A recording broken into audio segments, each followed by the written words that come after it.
Numericals made easy. Hello everybody, this is Sunita and it is my pleasure to welcome you all on board the numerical bandwagon. In this video, I have made an attempt to explain the nuances of break-even point in a simple, lucid manner. Let us first understand certain key terms which are necessary for break-even analysis. What is break-even? As the name suggests, breaking even literally means the business, firm or company having a sales revenue that has just covered all its costs. This means that it has been able to sell a specific number of units at a predetermined price and the revenue so generated just about covers the cost incurred in manufacturing them. This brings us to the key term break-even point.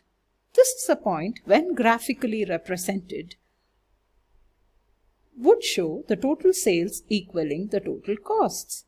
Hence, at this point, the company is placed without incurring any loss or making any profit. It is an intersection at which the sales revenue equals the cost curves. We shall come to the graphical representation shortly. But before that, let us understand why we need the break-even analysis. First of all, it's the most important tool which is used in planning and the decision-making process for a company. It is also useful for a company in order to control its costs. Also, when a company is deciding to whether to buy, lease or rent out plant and machinery or equipment, this break-even analysis can help the business to take up a decision on that front. Also, it's a very vital tool when the company decides to go in for expansion or diversification. And also, any price change is impacted either because of the competition or because of the market conditions and forces. The company is in a position to take up a decision with regard to either increasing or decreasing the price. So we can understand that the break-even analysis is very important and crucial for a company, mainly for the decision-making process. Now, when we look at the break-even point, there are certain key terms which we need to understand before going into the break-even analysis. First of all, let us understand what are costs. Costs is money that is spent to produce something. The expenses incurred for the manufacturing and sale of a good or a service. This would therefore have different components such as fixed costs, variable costs, mixed costs, direct and indirect costs, and so on. Fixed costs are those costs that remain constant irrespective of the quantity produced. It does not increase or decrease in accordance to the number of goods or service produced or sold. That means it is independent of the business activity.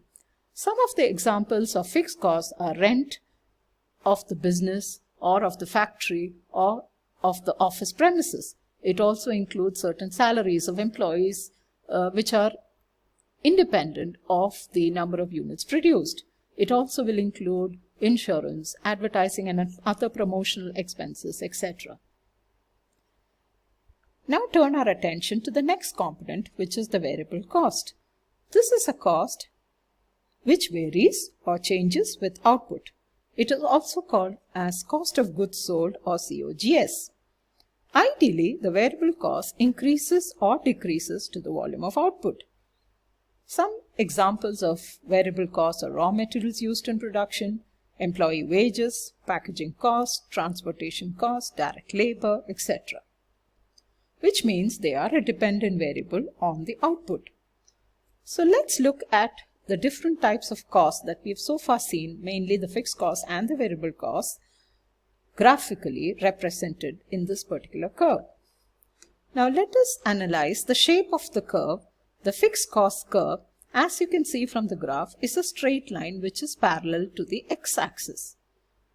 Now let us assume that the company produces about 10,000 units and you would see that the fixed cost remains the same at 10,000 rupees, whether it sells 0 units, whether it sells 30 units, or whether it sells 60 units, or whether it sells 0 units, or 3 units, or 6 units, or 30,000 units, or 60,000 units, as the scale may represent, you would understand the fixed cost remains the same.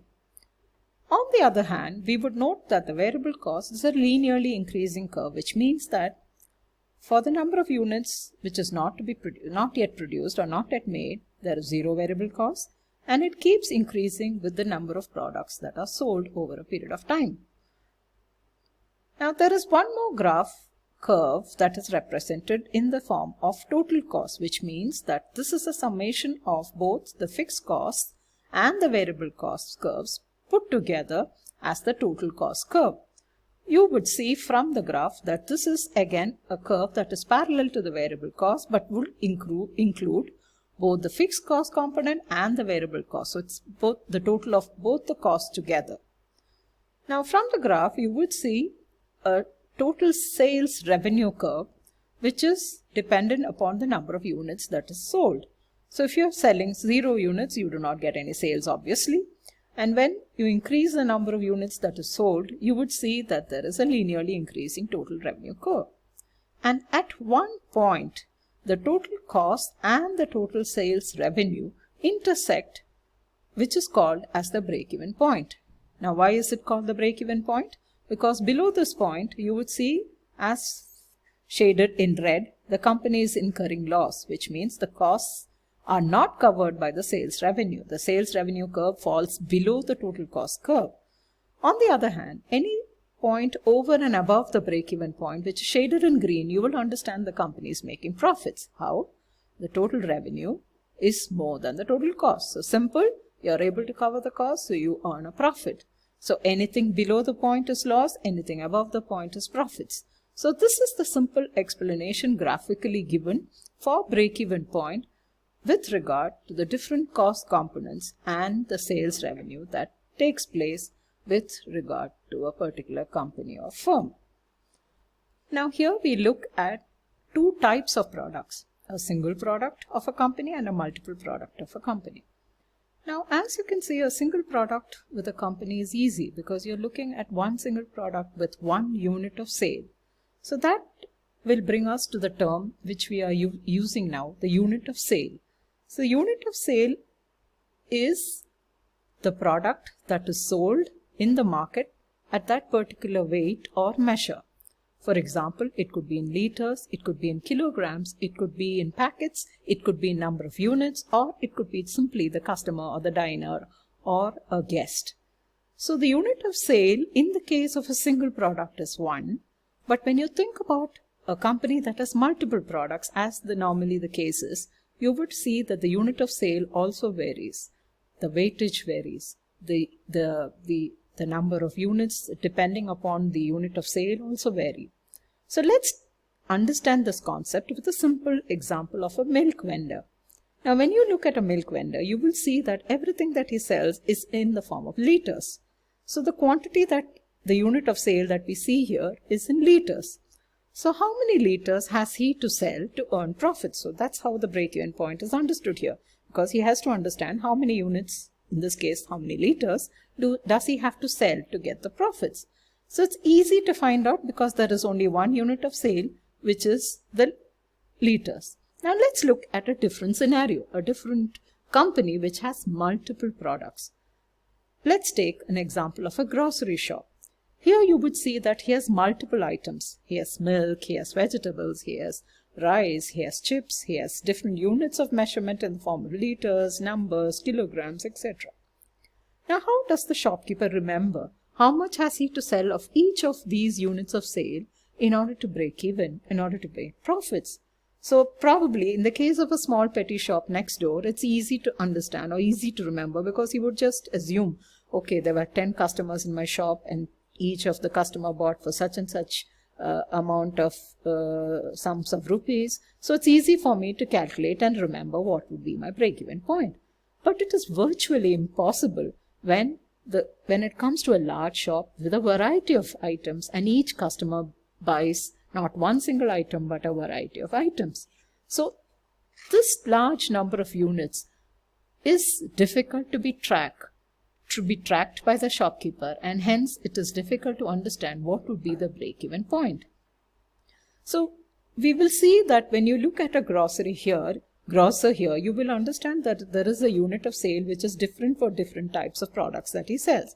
For example, the fruit vendor, if he has different fruits, will be sold in kilograms. If he has rice and other grains and pulses, he would sell it in kilograms again. If he has milk, then it will be sold in liters. If he has oils, then again liters. If he has a textile shop, then probably the cloth is sold in fabrics, and so on. So you will have different types of units of sale depending upon what type the company is selling its products or services are. For example, you could also have in terms of number of hours. For example, if I'm taking if I'm having a coaching center, probably the tuition that I take will be in terms of the number of hours, or a plumbing service could be in terms of number of hours. So it depends upon what type of a company, what type of a product is the company selling.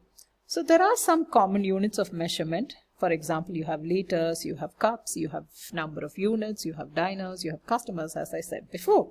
So when you look at a tea vendor, when you look at a milk vendor, the unit of sale is obviously the liters or the cups that he would sell in a particular time or in a particular day or in a particular month.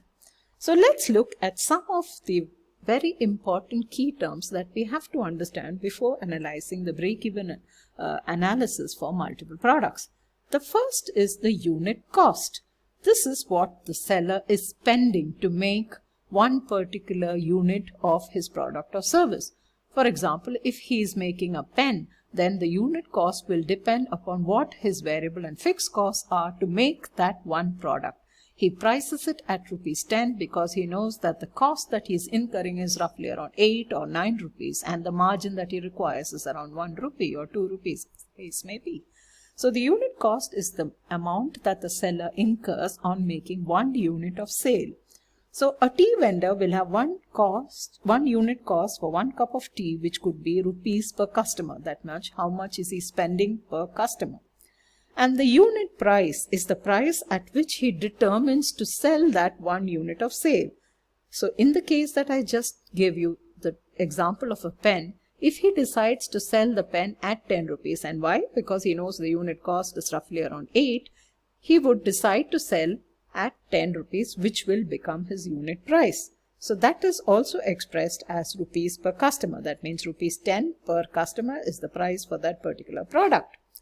Now, when you look at a larger company, a larger shop which has multiple products, it is useful to understand the meaning of what is called as the weighted average price.